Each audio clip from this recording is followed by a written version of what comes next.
Children hospital जो रोजाना जंग का मैदान बना हुआ होता है। पानी खत्म हो गया है, जाके डॉक्टर को पीट दो। अद्वियात खत्म हो गई है, जाके डॉक्टर को पीट दो। एसी नहीं चल रहा है, डॉक्टर को पीट दो। चाय महंगी हो गई है, डॉक्टर को पीट दो। डॉक्टर ना हुए, यहाँ पर बॉक्सिंग बैग हो गया। इस तरह के वाकयात चिल्ड्रन अस्पताल में नहीं बल्कि पूरे पंजाब और पूरे पाकिस्तान में हो रहे हैं। हमें अपने हकूक ही नहीं पता, और एज ए पेशेंट हमें ये भी नहीं पता मैं जिस डॉक्टर से इलाज करवा रहा हूँ उसका काम क्या है, कि वहाँ अगर स्टाफ मौजूद नहीं है तो मैंने जब लिख के दे दिया तो मैं तो अपनी ड्यूटी कर रहा हूँ।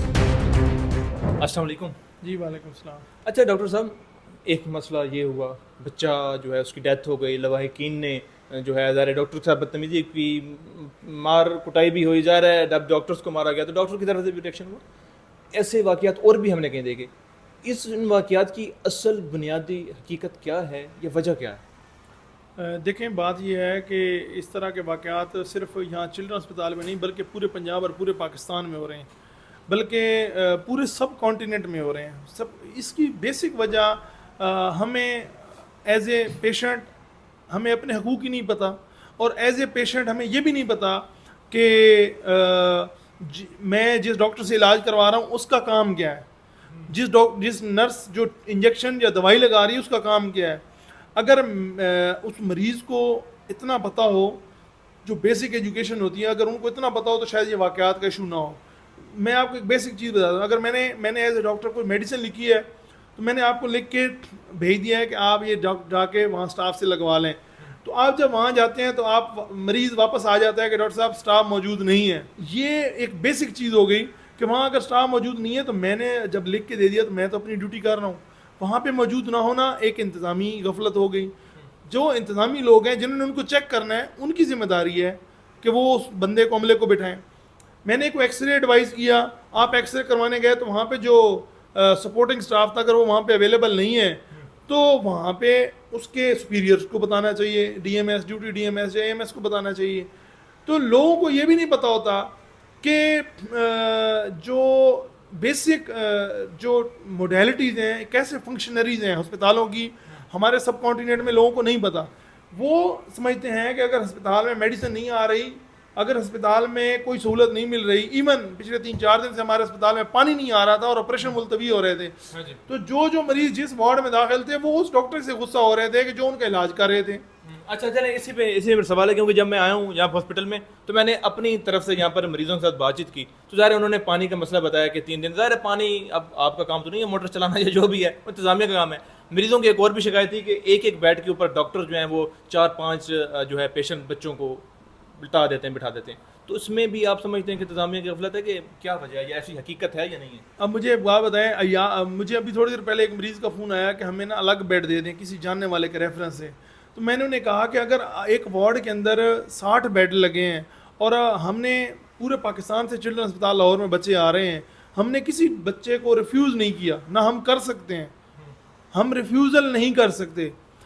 जब हम उसको हर मरीज़ को दाखिल कर रहे हैं, जो भी हमारे पास सीरियस बच्चे आ रहे हैं, तो अगर एक बेड पे उस वार्ड में 60 बेडों पे 300 बच्चा दाखिल होगा तो ऑटोमेटिकली एक बेड पे 5 आएंगे। तो डॉक्टर ने, जो ड्यूटी डॉक्टर्स हैं उस वार्ड के, क्या वो जानबूझ के कर रहे हैं कि उस एक बेड पे 5 बच्चे लिटा रहे हैं? उनकी तो मजबूरी है, वो तो इलाज कर रहे हैं। वो कह रहे हैं आप आए हैं, हम आपको नहीं भेज सकते, आप अपनी मर्ज़ी से जाना चाहें जा सकते हैं, हम आपको नहीं भेज सकते। वो कह रहे हैं आप जहाँ पे भी नीचे भी लेटना चाहें, जहाँ पे कहेंगे हम इलाज करेंगे, हम दवाई भी लगवाएंगे, सिस्टर्स को कह के हमारा सपोर्टिंग स्टाफ भी मेडिसिन लगाएगा। लेकिन मरीज़ की भी एक तरह से सही डिमांड है, लेकिन हम क्या करें कि अब इसमें हमारा तो इख्तियार नहीं है। पूरे पाकिस्तान से अगर मरीज़ छोटे छोटे मसाइल के लिए यहाँ पे रेफ़र होके आ रहा है तो अब इसमें हम क्या कर सकते हैं? हम तो उनको दाखिल करते हैं, हमारे पास जितनी स्पेस होती है, एक बेड पे 4 हों 2 हों, हम उनको आपस में उन्हें कहते हैं कि आपस में एडजस्ट हो जाएं। बड़े बच्चा एक बेड पे 2 हो जाते हैं, छोटे बच्चे होते हैं तो 5-5 भी होते हैं, 6-6 भी होते हैं। तो मुझे आप एक बात बताएं, हमने किसी को रिफ्यूज़ तो नहीं किया इलाज से, हम सबका इलाज करें और इंशाल्लाह सबका इलाज भी करेंगे और मरीज़ जहाँ से ठीक होके भी जाते हैं। अच्छा, ये अभी एक वाक़या हुआ, ज़ाहिर है हर शख्स आता होगा आपके पास, वाक़या सुनता होगा, क्या वाक़या हुआ आप भी बताते होंगे कि ये वाक़या हुआ, ये बात हुई, ताल कलामी हुई, मार पिटाई हुई, जो भी हुआ, वाक़ये से हमें कुछ नहीं है। वाक़या हुआ, एक ये हुआ, अल्लाह ना करे आगे और उससे माजी में हो जाए तो कई ऐसे वाक़यात हैं। इन वाक़यात को ख़त्म कैसे किया जाएगा, इस पर हम बात करते हैं। देखें, इसकी ना जो कुछ बेसिक वजूहात हैं, अगर हम आपके तवज्जो से आवाम तक और हुकूमत तक पहुँचा दें कि ये वजूहात क्या हैं। अमला शॉर्ट है, ना सिर्फ डॉक्टर्स बल्कि सपोर्टिंग स्टाफ नर्सेज तक शॉर्टेज है, अगर वो कम है उनको पूरा किया जाए, हस्पताल में बेसिक सिक्योरिटी गार्ड दिए जाएँ, हस्पताल में दवाइयाँ दी जाएँ, सहूलियात दी जाएँ। अब जैसे ये लड़ाई हुई कि जी हस्पताल में एसी नहीं चल रहे थे तो गर्मी की शिद्दत ज़्यादा थी, इसी तरह की सहूलियात में सहूलियात की कमी ना हो, उनके एक्सरेज, उनके सीटी स्कैन, एमआरआई टाइम पे हों। अब पूरे अस्पताल में 4000 बच्चा दाखिल है और एक एमआरआई मशीन है तो उसकी भी एक लिमिट है, एक दिन में एक 20 से 40 एमआरआई करेगी। तो अगर इतनी ज़्यादा वर्कलोड है तो आप 2, 4, 6 मशीनें लगा दें, आवाम को फैसिलिटेट करेंगे तो फिर ही जाके आवाम जो है ना वो आपसे मुस्तफ़ीद होगी, हस्पताल से मुस्तफ़ीद होगी, हुकूमत से खुश होगी। अच्छा, ये इंतज़ामिया को या हुकूमत को किसने बताना, क्योंकि आम बंदे को तो इन चीज़ों का नहीं पता ना। तो ये देखिए हम बारहा हमारे बारहा प्रेस कॉन्फ्रेंसेज होती हैं, हर कुछ अरसे बाद कुछ वाक़यात होते हैं, हम सोशल मीडिया और प्रिंट मीडिया के थ्रू ब्लैक रिबन डे मना के, कन्वेंशंस करके, मीडिया के थ्रू पैगाम पहुंचाते हैं हुकूमत तक। सबसे पहले हम ब्लैक रिबन कन्वेंशन करते हैं, फिर ब्लैक रिबन डे मनाते हैं। जब ब्लैक रिबन डे मना लेते हैं फिर ओपीडी बंद करते हैं। ओपीडी में कोल्ड पेशेंट आते हैं, नज़ला ज़ुकाम, किसी को 6-6 साल से मसला चल रहा है, किसी को एलर्जी चल रही होती है सालों से, वो चेकअप के लिए आते हैं। जब हम ओपीडी बंद करते हैं फिर मीडिया हमारी जो है ना या हुकूमत हमारी आवाज़ सुनती है, या फिर हम एक्सट्रीम कंडीशंस में इंडोर सर्विसेज का बाइकआउट करते हैं, फिर हमारी आवाज़ सुनते हैं और मुतालबात मानने की कोशिश करते हैं या आवाज़ सुनते हैं। वरना हुकूमत भी इन चीज़ों को सीरियस नहीं लेती। तो हमारी आवाम से भी गुजारिश है कि हुकूमत को हमारी आवाज़ बने और हुकूमत से कहें कि डॉक्टर्स ज़्यादा होंगे तो आवाम का ही फ़ायदा होगा, दवाइयाँ मिलेंगी आवाम का ही फ़ायदा होगा, सीटी स्कैन, एमआरआई की मशीनें ज़्यादा होंगी आवाम का ही फ़ायदा होगा, अस्पताल में पानी की मोटरें और अल्टरनेट निज़ाम होगा, एसी लगे होंगे, आवाम ने ठंडा सोना है। डॉक्टर तो शायद सुबह 8 से 2 आएँ, घर चले जाएंगे, तो अवाम जिसने मरीजों ने रहना है उनके लिए बेहतरी होगी।